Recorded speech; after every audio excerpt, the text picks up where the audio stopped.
The second round of the Open at Austin FPO side has concluded. The weather conditions have been really bad, and second round was actually pretty good. Disclaimer as always, there's gonna be spoilers, so if you don't want to be spoiled, just a heads up. The first round was a dumpster fire, both FPO and MPO side, because, well, the winds were blowing like 15 miles an hour or something, and the discs were just flying all over the place, and it actually looked like amateurs were playing. But the second round of the FPO side was actually proper disc golf, and I have to say it was interesting to watch. Not everyone did well, some did better than others. That's how disc golf works. Let's jump into their scores and see what happened. This is our situation going towards the final round, the third round of Open at Austin. And it's again going to be a battle between Kristin and someone else. This time it's going to be Paige Pierce. Just one stroke between them. Paige Pierce is leading by a -5 and Kristin Tattar is by -4. Both of them played okay. I mean, they missed a lot of easy putts. Also, they were struggling from the tee, but both of them shot under par, which is a rare thing in Austin. And that's the reason why they are leading at the moment. Paige shot -4, Kristin shot -3. It's gonna be a fun final round to see again, like, head-to-head battle. I just hope Paige Pierce can produce and doesn't crumble under pressure. And I hope Kristin will sink a couple of those easy putts from circle's edge, like she usually does. So it's gonna be a tight battle. Tied for third place is Holyn, Handley, and Missy Gannon. Unfortunately, for some reason, there wasn't a lot of footage about Holyn Handley, even though she was playing on the same card as Missy Gannon and Jessica Reese, who for some reason was shown all the time. But Holyn Handley shot an incredible round. Well, better than most. -3, the same as Kristin Tattar. And that's the reason why she's tied on third. And Missy Gannon was just thinking every putt imaginable and managed to climb, also tied for third. She only shot -2, mainly because she started the round with two bogeys and finished the round with a bogey. But overall, Missy Gannon played really well, and there's a huge compilation of like great putts that Missy Gannon made. And if she keeps this up to the final round, she might even win this. Everything's possible. The hot round was Catrina Allen, but because Catrina shot so poorly the first round, there wasn't any footage about Catrina Allen. I would have wanted to see, well, because she shot -6.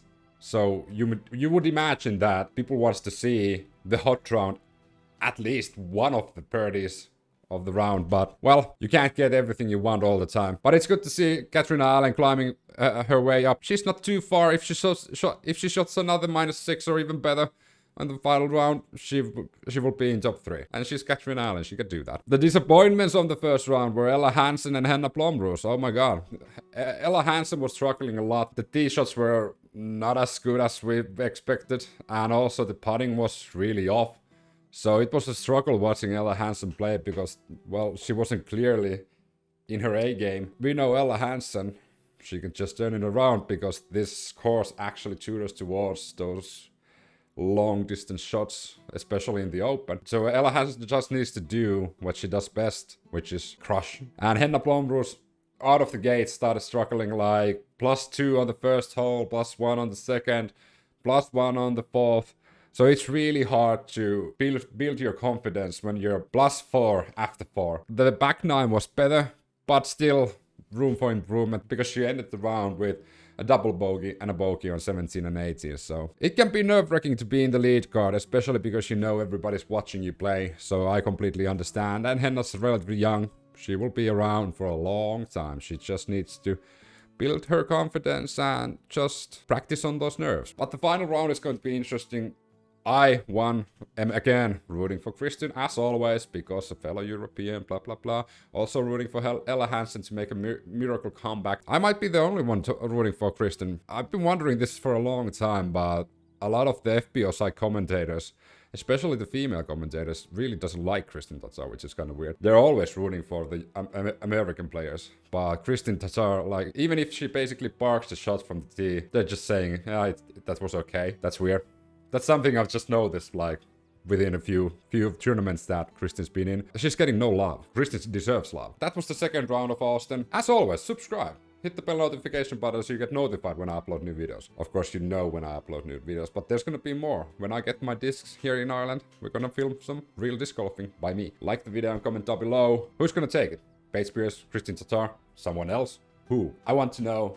Leave a comment. There's gonna be an interview of Paige Pierce and Kristin Tattar after this.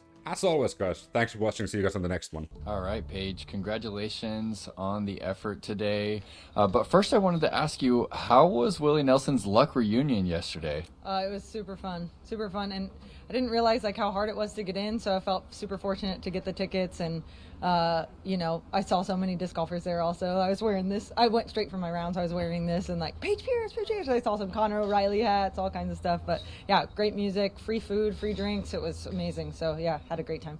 And how was the rest last night? You were able to get back into town and get to the course to sleep? I believe that's where you're staying, right? Staying at the course, so waking up here. The tee times aren't until 10:20. So yeah, I mean, I'm not drinking alcohol, so like, you know, I'm not waking up hungover, even though like I'm going to have experiences, you know. So waking up feeling great and rested, and like honestly like athletic, you know. I walked 25,000 steps yesterday, including dancing and stuff, so it's like my body feels good and ready to go, and I think it's keeping me young. One thing that we noticed today is your pace of play. Your pre-shot routine is a bit different than we've seen in years past. Can you expand on that a little bit?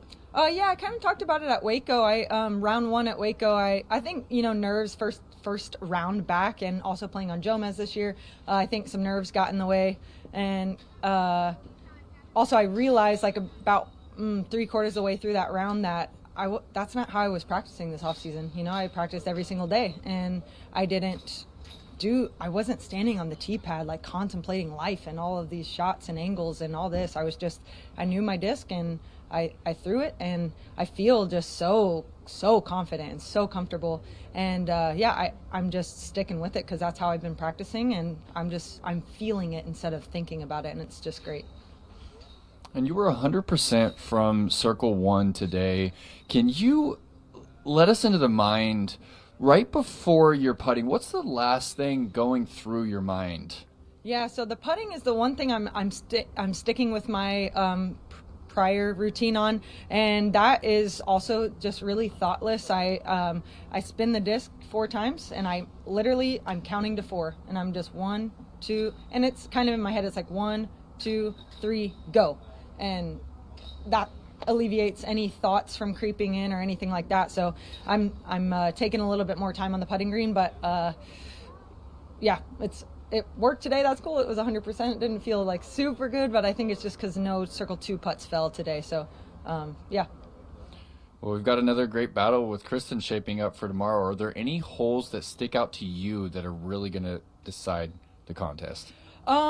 I think that this course really suits my game really well. I feel very confident on a lot of these holes. My discs aren't getting close to out of bounds. So I think really tomorrow it's just about me connecting on the putts, because my shots aren't really risky. Like the hole 14, I think people are overcomplicating that hole. It's a 300 dead foot straight shot. Don't go left, don't go right. Just put a putter by the basket. That hole, the next hole, hole 10, I'm not throwing the sidearm over the water, the OB. My disc isn't really going over the out of bounds too much. So I feel very confident on this course. I just got to hit my putts tomorrow to win. Well, we're looking forward to the round tomorrow. Thank you for the conversation, and best of luck to you. Thank you. All right, Kristin, 3 under on today's round. How are you feeling about that effort? I think looking at the scoreboard, it seems okay. I mean, I'm still up there, battling it out tomorrow for the title. But, I mean, I wish I had more birdies. I feel like I didn't really get close to the basket, and which left me like circles, edge, putts. And for some reason, my hand was like super cold today, even though it was warmer than yesterday. But I felt like I couldn't really move my hand really freely like I used to do it. And I don't know, I feel like it held me back a little bit. Yeah, we noticed that you were looking at your hand after a few of those Circle 1 putts that ended up finding the cage. Was there anything different in the preparation for today's round compared to yesterday? No, I think everything was the same, but I don't know what was going on. It was just cold. So 3 under, you're just 1 back of Paige Pierce, who seems to be just in great spirits. Can you talk about the evolution of her game? And I want to know how much you pay attention to the other athletes on your card while you're playing. Well, I just pay attention because we have to. Pay attention what's going on our card, but like I'm not really looking what's going really like in depth. I don't look what's going on because I mean I cannot control what they are doing and what's happening around them. I can only control what's going on inside of me and deal with that, and I think it's already a lot. So yeah, I don't have time to really look what's going on with their game. And so you're just one stroke back heading into tomorrow's round. Are there any holes that stick out to you that you think are going to decide the contest? Probably 17 and 18. They're pretty like tough finishing holes. I think 18 is one of the hardest holes on the course, especially when it gets windy. Today, Paige Pierce proved that she can play it very well. I got very lucky on that hole, so I have to improve that. Like my tee shot has to be in bounds and everything. But yeah, I think it comes down to the last two holes. And so walk us through what you're thinking on the tee of 18. We saw you go out of bounds left yesterday with the drive. Yeah. You had the same disc in your hand and Yeah. seemed to make the same mistake. Yes, it was a little bit better. In my opinion, the line was a little bit better, but still not enough to keep it in bounds. So tomorrow I'm going to go extra wide.